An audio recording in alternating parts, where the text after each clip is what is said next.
Hello बच्चों। तो आज हम डिस्कस करेंगे जेईई में आया हुआ एक प्यारा सा क्वेश्चन जो मैं आपके सामने लिखने जा रहा हूँ।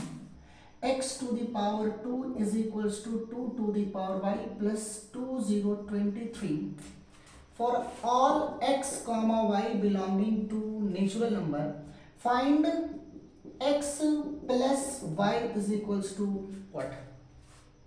देखिए इस क्वेश्चन के आंसर में, इस क्वेश्चन के सॉल्यूशन में कुछ नहीं है। आप करोगे क्या, y की वैल्यू 1 रखो और इसको सॉल्व करो। X square is equals to 2 to the power 1 plus 2023। So from here x square is equals to 2 plus 20 23।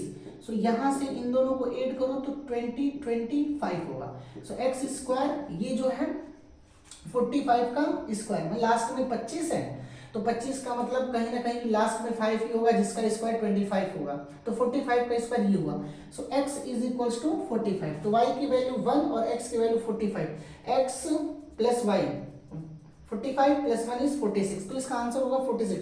But इसके सॉल्व करने के जो तरीके हैं, ये सॉल्व कैसे होगा वो मैं बता रहा हूं कि इसको कैसे सॉल्व किया जाता है।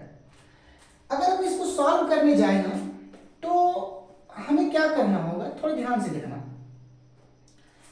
X square is equals to 2 के पावर वाई प्लस 23।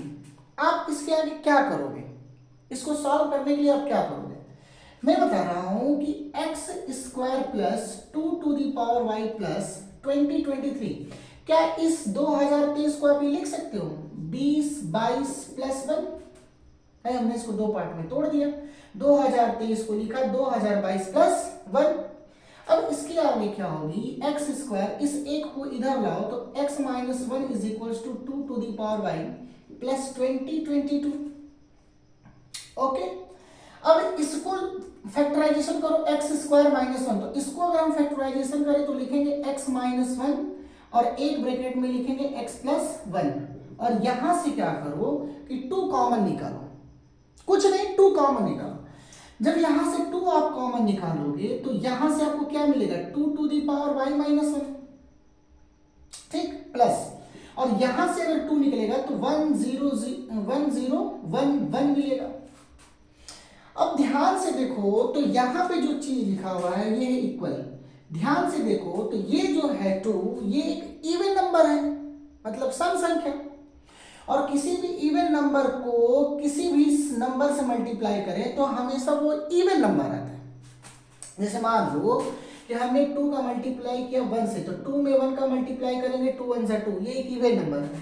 मान लो हमने 2 का मल्टीप्लाई कर दिया किसी 3 से, तो 3 2 6, ये भी एक इवन नंबर है। तो किसी भी नंबर को अगर हम 2 से मल्टीप्लाई करेंगे तो हमें एक इवन नंबर मिलेगा, मतलब ये जो नंबर है, ये जो नंबर है ये आपका एक इवन नंबर हुआ। अगर ये इवन नंबर है तो कहीं ना कहीं इसको भी इवन नंबर होना पड़ेगा। अच्छा, अब हम वैल्यू सब्स्टिट्यूट करते हैं। मान लो कि x हमने ऑड ले लिया, यहां से देखो, मान लो कि x हमने ऑड लिया, तो अगर हम यहां पे ऑड रखेंगे ध्यान से, तो ऑड माइनस 1, ऑड माइनस 1, तो ऑड माइनस 1 कितना हो जाएगा, इवन। और ऑड प्लस 1, ऑड प्लस 1 ये भी क्या हो जाएगा, इवन। तो एक बात तो तय है कि अगर x ऑड रहा तो ऑड माइनस 1 इवन होगी और ऑड प्लस 1 ये भी इवन होगा। अच्छा, एक बार थोड़ा इवन रख करके देख लेते हैं क्या हो रहा है। सपोज करो x इज इक्वल्स टू, मान लो हमने रखा इवन, तो even minus 1, so even minus 1 is equals to odd. Even में से 1 माइनस करेंगे तो ऑड होती है, और ऑड में 1 ऐड करो या 1 सबट्रैक्ट करो हमेशा इवन होती है, जबकि इवन में 1 ऐड करो या 1 सबट्रैक्ट करो हमेशा क्या होती है, मान लो हमने कहा इवन प्लस 1, तो हमेशा क्या होती है, ऑड होती है। मतलब यहां से एक बात तो तय है कि x हमारा ऑड होगा, x इवन नहीं होगी। अच्छा, अब हम क्या करते हैं कि यहां पे x की वैल्यू, इसको इरेज कर देते हैं, ये हमारी कहानी हो गई। अब हम क्या करते हैं कि यहां पे हम x की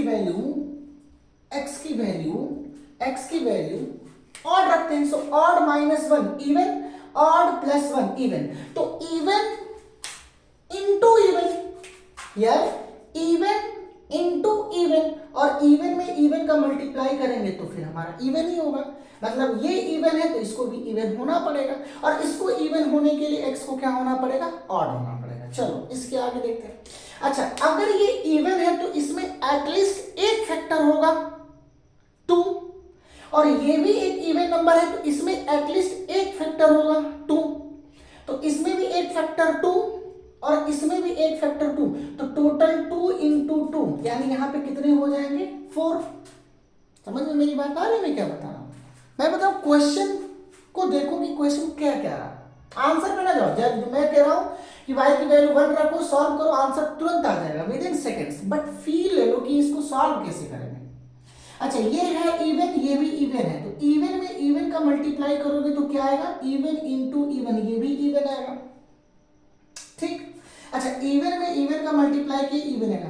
अगर ये इवन है तो इसमें एक फैक्टर 2 तो होगा भाई, इवन नंबर 2 से डिवाइड होता है, और ये भी इवन नंबर है तो कम से कम इसमें एक फैक्टर 2 होगा, यानी अगर हम ओवरऑल देखें तो इसमें एक फैक्टर, इसमें ओवरऑल जो फैक्टर होगा वो कुछ नहीं तो 4 होगा। अरे 2 यहां से 2 यहां से, सो 2 इंटू 2 इज 4।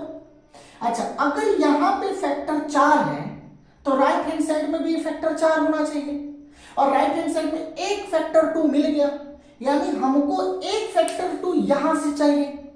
भैया यहां पे एक फैक्टर 2 है, एक फैक्टर हमको यहां से 2 चाहिए, तभी तो 2 इंटू 2 4 होगा। अच्छा, यानी हमको एक 2 यहां से निकालना होगा। अब ध्यान देना, ये 1011 कैसा नंबर है, ऑड नंबर, मतलब हमको इसको भी क्या करना पड़ेगा, ऑड, तभी तो ऑड प्लस ऑड इवन होगा। बोलो यहां पे हमको क्या होना चाहिए, यहां पे ऑड होना चाहिए, और ये ऑड है, होना नहीं चाहिए, ऑड है, यहां पे भी ऑड होना चाहिए ताकि odd plus odd is equals to क्या हो, इवन हो, मतलब 2 to the power y minus 1 को होना पड़ेगा ऑड, और ये ऑड तभी होगा, ये ऑड तभी होगा जब हमारी जो ये डिग्री है वो 0 हो, 0 के अलावा कुछ भी रहा तो ये ऑड नहीं होगा। देखो मान लो हमने 2 टू दी पावर 1 रखा 2 हुआ, हमने 2 टू दी पावर 2 रखा 4 हुआ, हमने 2 टू दी पावर 3 रखा 8 हुआ, तो 1 रख रहे हैं, 2 रख रहे हैं, 3 रख रहे हैं, तो ये जो वैल्यू है वो इवन आ रही, और इवन में ऑड जोड़ोगे तो ऑड होगा, जबकि हमको क्या चाहिए, यहाँ पे ऑड चाहिए, यानी हमें एक ऐसी वैल्यू चाहिए जो इसको ऑड बना दे, उसके लिए जो पावर है उसको 0 होनी पड़ेगी, मतलब 2 to the power y minus 1 को ऑड होना है तो y माइनस 1 को 0 होना पड़ेगा, सो y इज इक्वल्स टू 1। अब y के अलावा कोई और वैल्यू नहीं है, चेक करके देख लो, ट्रस्ट नहीं है चेक करके देख लो, y के अलावा y इज इक्वल्स टू 1 के अलावा कोई और वैल्यू ना जो इसको ऑड कर दे, तो y इज इक्वल्स टू 1। अब y इज इक्वल्स टू 1 यहां पे रखो तो कितनी हो जाएगी, x square is equals to 2 to the power 1 plus 20 23, so x square is equals to 20 25, so x square is equals to, this is the square of 45, so from here x is equals to 45, so x plus y is equals to 45 plus 1 is equals to 46, तो जो आपका final answer आया वो 46 आया। कुल मिलाकर के मैं इस सवाल को ये बताना चाहता हूँ कि कैसे मैथ्स की प्रॉब्लम को सॉल्व किया जाता है। यहाँ पे हमने इसका सोल्यूशन बताया, क्वेश्चन में बहुत तक नहीं, y की वैल्यू 1 रखो तुरंत रिजल्ट आ जाएगा, मैंने बताया तरीका कैसे है इसको सॉल्व करने का। तो आगे की पढ़ाई करते रहो, और कमिंग वीडियो में फिर एक बार और नया क्वेश्चंस लेकर के आए, तब तक ऑल द वेरी बेस्ट।